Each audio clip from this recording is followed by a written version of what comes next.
Well, it is official. The United States is now number 2. The Chinese economy just overtook the U.S. to become the largest in the world. And it's really not a surprise here.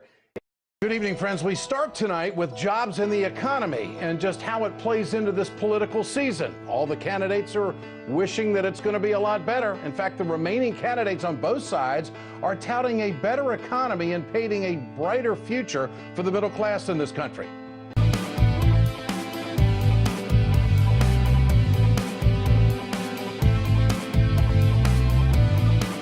Well, that future just can't come fast enough for some sectors of the economy. The manufacturing sector continues to get pounded by China. Some of the candidates talk about it some of the time. The steel industry has seen China violate every trade agreement, and our government does very little or nothing about it. On Monday, the United Steelworkers filed a grievance against China's aluminum industry trade practices. China's policies have depressed prices and caused a global imbalance. Experts in the steel industry say this is a direct threat to American jobs, and the industry is asking the United States government to step in. While sanction threats against Russia send ripples of panic across the world of investment, there's still those who remain unfazed by the political turmoil. How big is the risk of putting your trust in the Russian market? And how long until the anxiety blows over? Well, we ask the man who knows all about following the money. Renowned investor Jim Rogers is our guest today.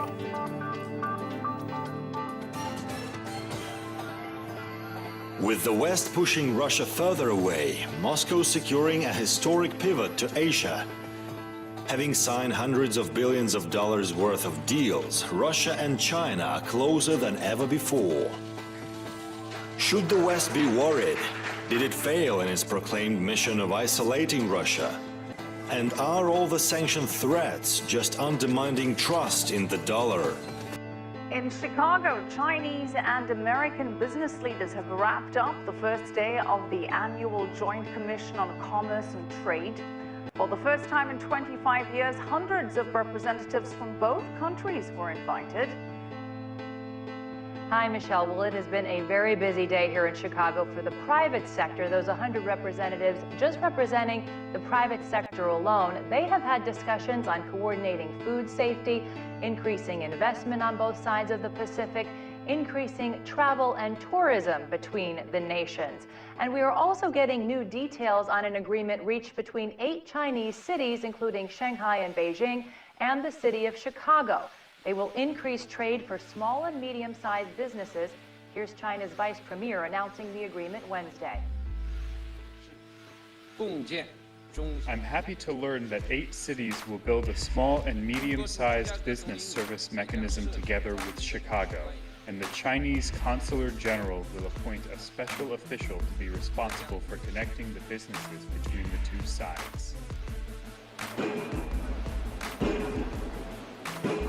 Across the Hudson River from downtown Manhattan, Jersey City is changing fast. The once quiet backyard of New York is seeing a construction boom, and much of it is funded by Chinese companies. In just about 18 months, this site will become 2 apartment high-rises, and behind it, a Chinese company, China Construction America. London black taxi will need to go international. Export's going to be important by 2020. This summer, Geely in Chinese means lucky, and certainly any new enterprise needs a little bit of that. However, the injection of $400 million will certainly help. Richard Bessick, CGTN, at the London taxi company, Coventry, England. Michigan-based A123 Systems is surviving and thriving after being acquired by Hangzhou-based Wanjiang during a bankruptcy. In just 18 short months, A123 turned itself around and is back on top of their industry. Had an American company bought A123, we wouldn't be talking today. This facility in Michigan wouldn't exist.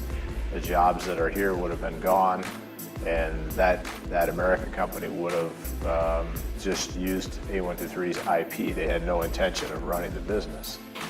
This lie is going to change face is going to change. Ping is showing off his latest corporate investment project, a fully electric car made by a formerly bankrupt American company that this Chinese billionaire bought 2 years ago. This one was made out of Finland in Europe. Okay.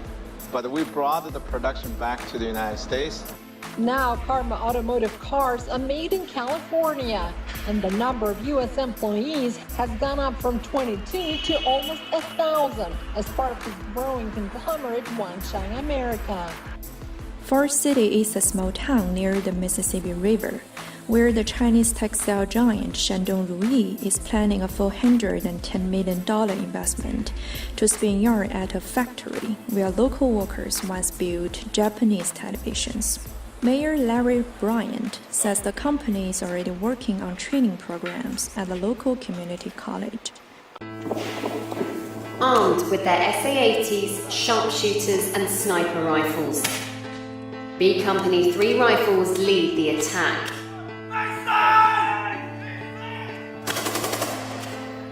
With heavy weapon support from their Jackal vehicles, they soon hone in on the enemy positions.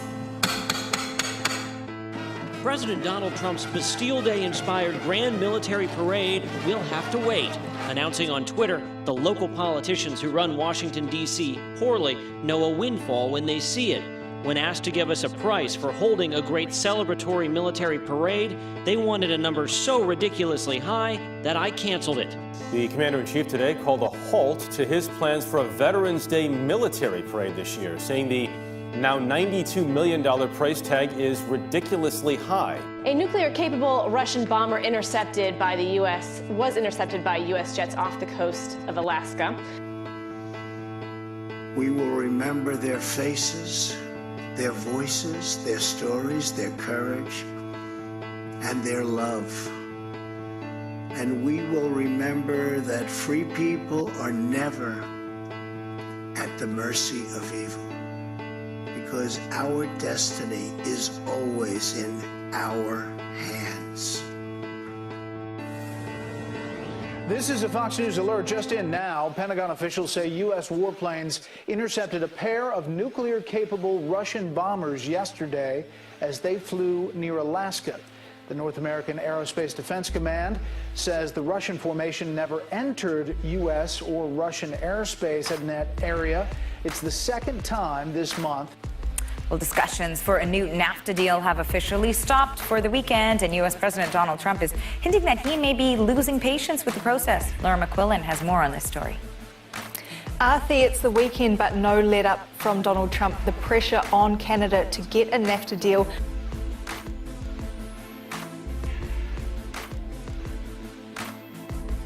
September 1st. Introducing a number of substantial changes to the military justice system to enhance fairness and flexibility. Presiding officers must be fully up to speed on these changes in order to continue to exercise their duties and must complete mandatory training before September 1st. Defense Minister Harjit Sajjan made the announcement at Canadian Forces Base Gagetown, with the pilot program set to start in New Brunswick in the fall before rolling out across Canada. One that the US president likes. Now, he's making more threats about potential auto tariffs for Canada. Here's what he told a rally in North Dakota. So every time I have a problem with any of these, many of these countries that we're talking about, especially the big car countries, I just say, okay, look, we can't make those deals, that's okay. I'm going to put a 20% tax on your cars. We'll do it. We'll do it. We'll agree. We'll agree. I mean, actually, in some countries, including Canada, a tax on cars would be the ruination of the country. Now, Donald Trump there warning the ruination of Canada if he does go ahead with these threatened auto tariffs.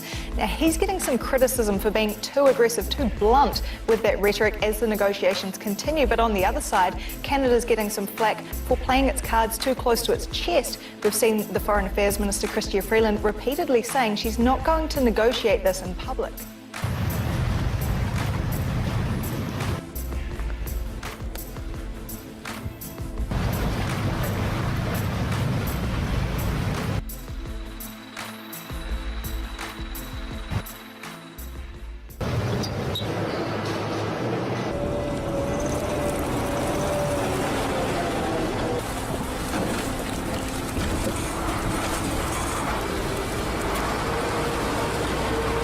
terrorists are said to be almost ready to stage a chemical attack to frame the Assad regime. The warning has come from Russia's defense ministry again, which says it has evidence that members of terror organizations, including al-Nusra, met with the controversial rescue group, the White Helmets, on Friday. Well, the news comes amid top-level international discussions on how to settle the Idlib conflict. On Friday, the 15 members of the UN Security Council met over the issue. And on the same day, the Russian, Turkish and Iranian presidents held talks in Tehran on the situation. Товарищи офицеры и генералы, уважаемые представители Народно-освободительной армии Китая и Вооруженных сил Монголии. Рад приветствовать всех вас, всех участников маневров «Восток-2018». Наша армия и флот впервые проходят столь сложный и масштабный экзамен. В маневрах задействован личный состав 2 военных округов и 2 флотов Северного и Тихоокеанского.